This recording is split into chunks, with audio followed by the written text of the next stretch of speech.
Okay, what is happening in Cincinnati? Felix Auger-Aliassime gets absolutely screwed on match point, and Carlos Alcaraz smashes a racket for the first time in his career. It's a crazy tournament. There's been a bunch of things already happened. Those are just the two most controversial moments, I would say.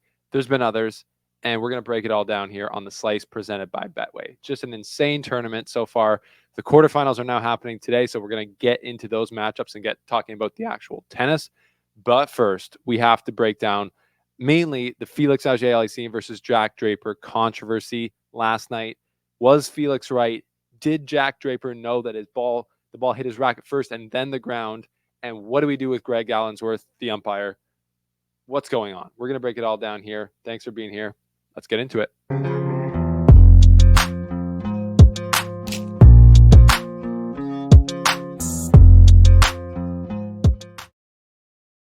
Okay, thank you for being here. Thanks for being here. I've had a chance last night to digest it a bit, and then I slept on it, digested it again this morning. I've watched all the replays. I've watched them at that point live. I've watched all the arguments afterwards, and I've looked at all the players on social media chiming in with their opinions on who was right. Did Jack Draper know that it hit his racket first and then the court? We're going to get into that. So if you're new here, thanks for subscribing. If you haven't yet subscribed, we're trying to get to 20,000 and you can help us. We appreciate that. The more subscribers we have, the more access we will get to players, interviews, tournaments, and we'll be able to bring you better coverage because this is where the coverage of the ATP Tour and WTA happen here on the Slice. So thanks for being here. Okay, that's what we're going to talk about today. We're going to talk about Jack Draper, Felix Auger-Aliassime, then we're going to talk to Alcaraz, and then we're going to talk about the quarterfinals matchups here in Cincinnati at the Cincinnati Open. So let's just start with last night. Jack Draper and Felix Auger-Aliassime both in a brutal situation. And I think in the moment, it's very easy to just be angry and just totally, trash people's character in this, essentially. People are doing it for Greg Allensworth, the umpire, and they're doing it for Jack Draper. And I want to, I love to give everyone the benefit of the doubt in life. I try and do that. I've played tennis, not at a high level, but I've been involved in scenarios, especially just with no umpires involved, where you're like, did that lead hit the net? What's that ball in or out? You kind of know, but you don't know. So there's a lot to get into here, and we got time. So we're going to do it. So let's start with just, I guess, what factually happened.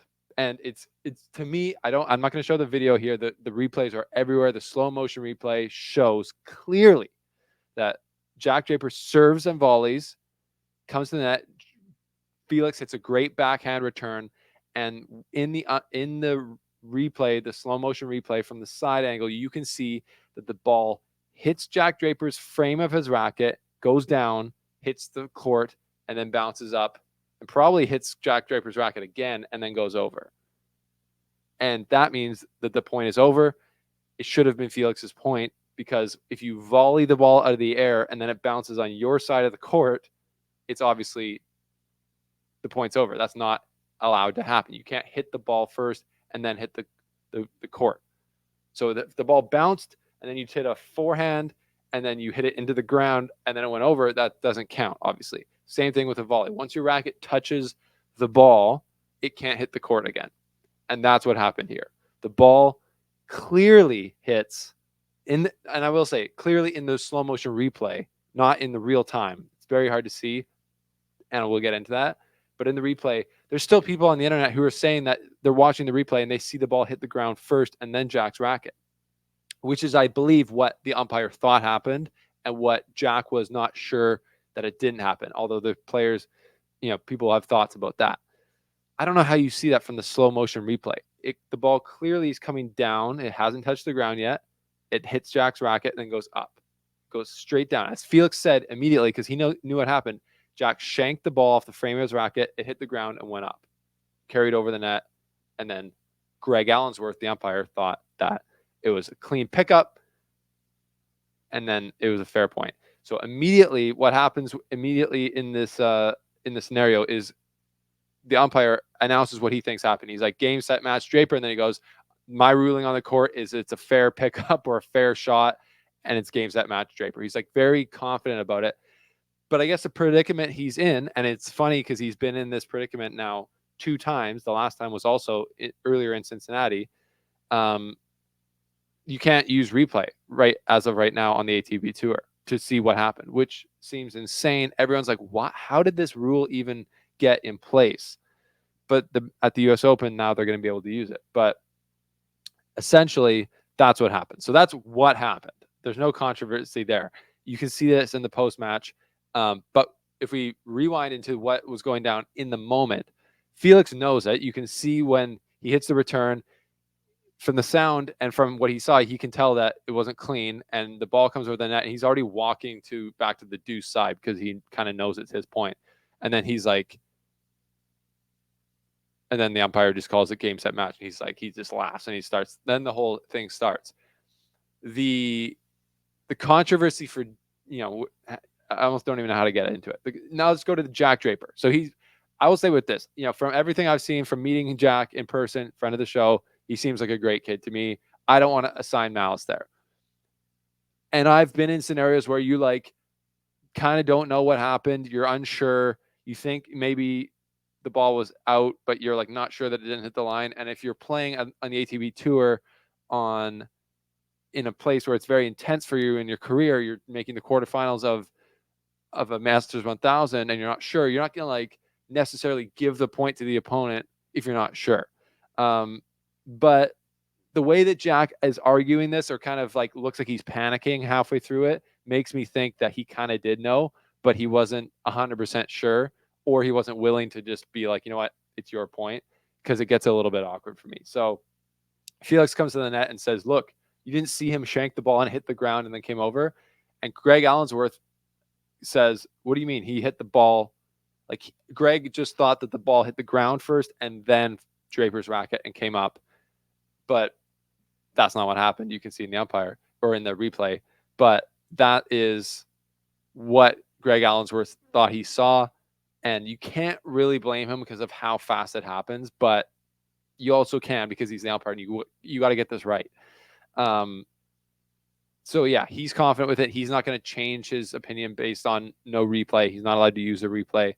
And then the supervisor comes out. He wasn't even watching, I guess. And he also can't use the replay, which is insane. So then Jack's like, I was looking at you. And Felix goes, Jack, you know. And he literally says, you've been playing long enough to know that where the ball went after you hit it. And Jack's going like, I'm not sure. I don't know. And he's like, I was looking at you. And Felix is like, it doesn't matter where you're looking. So Jack Draper, this is where it gets awkward. Jack says, Felix, if he says to me right now that the ball hit the ground after he hit it, is his point, then he'll play. If you were to tell me that it hit the floor, I'd play the point again. And then the umpire, telling the supervisor, saying, so I've ruled that the ball bounced and hit off the frame. So it's very awkward to me because Jack he's saying, he's like, if these guys are not sure, I'll replay the point.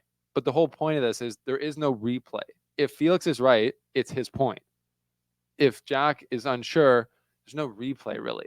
That's fair play in a practice match, or something like a recreational match. You would just replay the point probably if you weren't sure, just because it rose. But with replay, if you were able to look at it, it would clearly show that the ball hit Draper's racket and then the ground.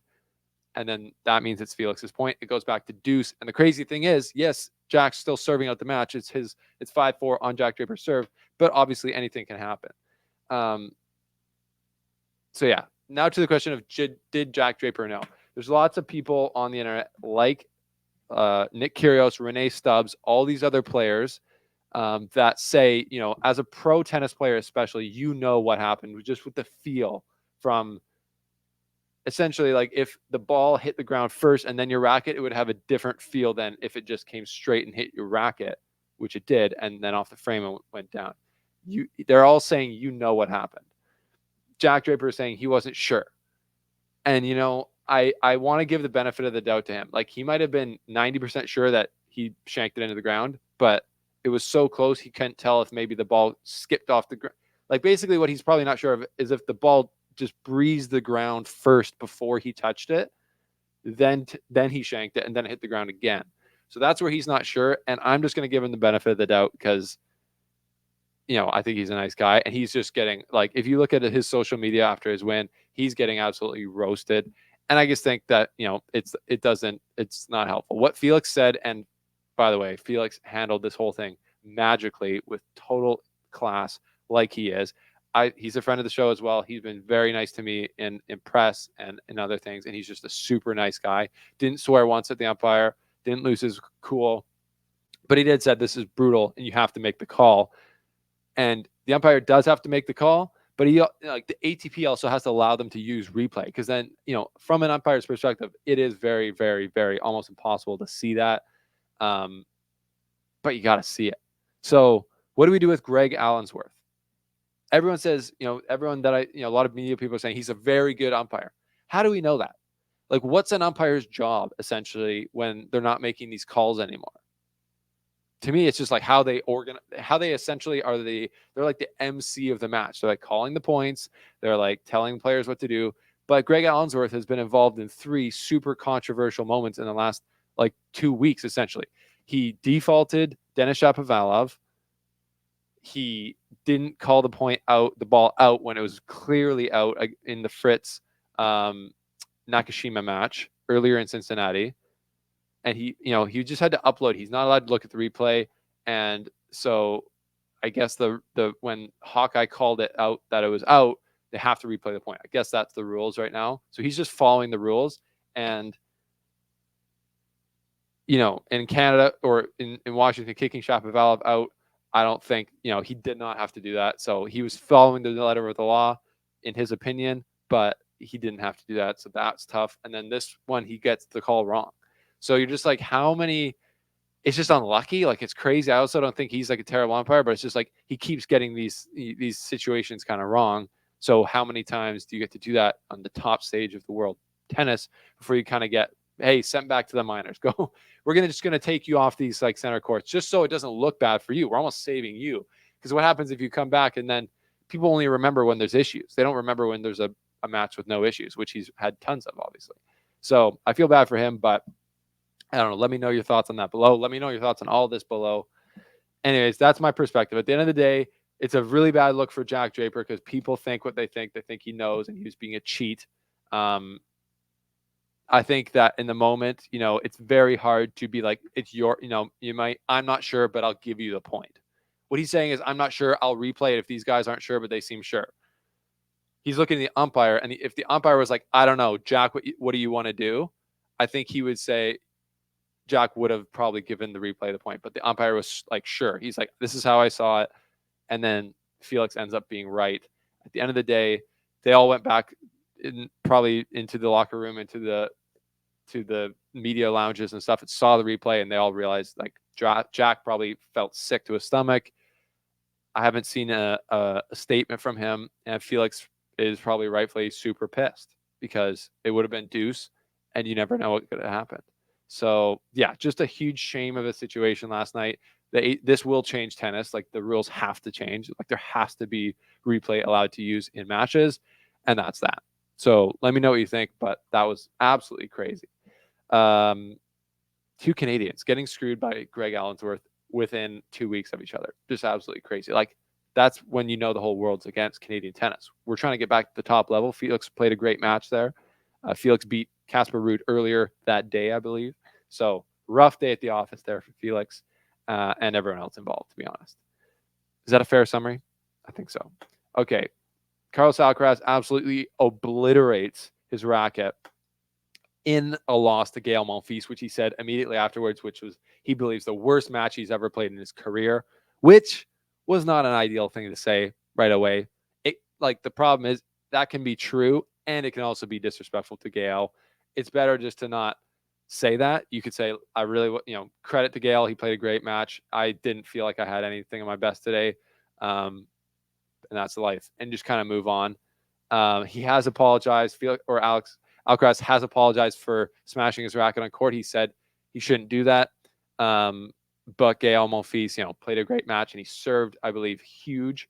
And that was his kind of strategy. He's just has to take the racket a bit out of Alcaraz's hand. and he was able to do that. But my oh my, that is a crazy kind of um, that is a crazy outburst from Alcaraz when you don't typically see that from him. And when it happened it was, I believe it was Alcaraz had got broken early in the third set. Gael Monfils held to 3-1, and it was kind of a weird volley that Gael Monfils hit, and Alcaraz just totals the racket. Just like it was kind of a weird shank volley that he couldn't get to, and then I think Alcaraz had just had that boiling in him, and then just yeah, just just let it loose there. Yeah, you can see how big Monfils went on his serve. 15 aces, 12 double faults, so you can tell he was just going for a huge serving. Alcaraz couldn't get into the return games. Gael Monfils won 78% of his first serves. Saved 6 of 7 break points. To be fair, Alcaraz saved 7 of 8. It was a really tight match. So Alcaraz easily could have won that if Gael didn't play great tennis like he did. So he was the deserved winner of that. And then I believe Monfils, 37 years old, had to play later that night because of the rain the day before. He played Holger Rune and lost. So let's look at the 8. So anyways, what happens to Alcaraz there? So Alcaraz, it's like a Cincinnati curse or something. Last year, he loses to Djokovic in the final, and that put him into a bad way for the rest of the season. Lost at the U.S. Open to Medvedev. He won Wimbledon both years, so now he's coming to Cincinnati after the Olympics, where he lost in the final to Djokovic in a tight match, and he's played poorly after that. So is losing to Djokovic in finals, does that kind of like mentally harm him going forward? It seems like I'm noticing a little bit of a pattern here. Are you? I'm noticing a bit of a pattern, and that's okay. It's okay to notice patterns. That's what we do here. So anyways, we'll see how that plays out. Let's look at the draw now in Cincinnati. Sin City is what they call it. Why don't we do this? So if we look at the top, which these matches will happen today, so apologies if you're watching this afterwards and you're not seeing this in real time. But Jannik Sinner has kind of righted the ship for him. He won against Mickelson in 6-4, 7-5, and then he had a walkover over Thompson. So he'll play Rublev for the second week in a row. This is a rematch of their match last week in Montreal, which obviously Rublev won. So that's going to be a test for Sinner to see where his confidence and where his level's at. Rublev's also obviously playing great. Beat Nakashima, who is playing amazing tennis. Nakashima beat Arthur Fils after beating Taylor Fritz, after beating Tommy Paul in Montreal. So and Denis Shapovalov. So Nakashima got the wild card, deservedly so, and made the most of it and got, he made the round of 16. So he made the third round. So he made 100 points, $91,000. So good for him. That's going to be an interesting match. Rublev Center, you got to watch that one. Zverev has come through. He's beaten Khachanov and Carreño Busta. He'll play Shelton, who Shelton's beaten Opelka, Etcheverry, and Marozsan. Zverev versus Shelton. I'm picking Zverev to come through that one. Ben's game still has a lot of pieces missing to it, in my opinion. And Zverev's, yeah, with that serve, with the fullness of his game, I think he's coming through that one. So I expect Zverev to be waiting for the winner of Rublev Sinner, which I got to lean Sinner. But it's going to be interesting based on how Rublev's been playing and what he said about in his mental health in the last press conference in Montreal. Hurkacz has righted his ship a little bit. He beats Nishioka and Caboli and is playing Francis Tiafoe, who has had a great tournament for himself. He beats Alejandro Davidovich Fokina and then Musetti on the hard court, and then Lehechka. So he's into the quarterfinals to play Hurkacz. That is a big result for Francis, who's had a tough, obviously, year or so after just kind of, I don't know, not being into it, not being in the right headspace. And then Jack Draper, who controversially, some would say unfairly, comes through Felix Auger-Aliassime, has made the quarterfinals, which is a great result for him after beating. So he beat Felix Auger-Aliassime, and then he beat Tsitsipas, and then he beat Gunnar in first. So he beat 3 guys. Tsitsipas and Felix, great wins for him. He'll play Holger Rune, who beat Monfils in 3 sets, who would have been tired, beat Borges and beat Matteo Berrettini. And Runa is trying to find his form and his level as well. So Draper versus Runa is gonna be great. Well, it'll be interesting to see what type of reception Draper gets from the crowd. Do they think he's a cheat? Do they think he's dirty? I wonder if we're gonna see a statement from him. You would think that that would have kind of happened already. Maybe I missed it. If he had actually made one. Let's just quickly check his Twitter to make sure that he hasn't. I don't even know if he has one.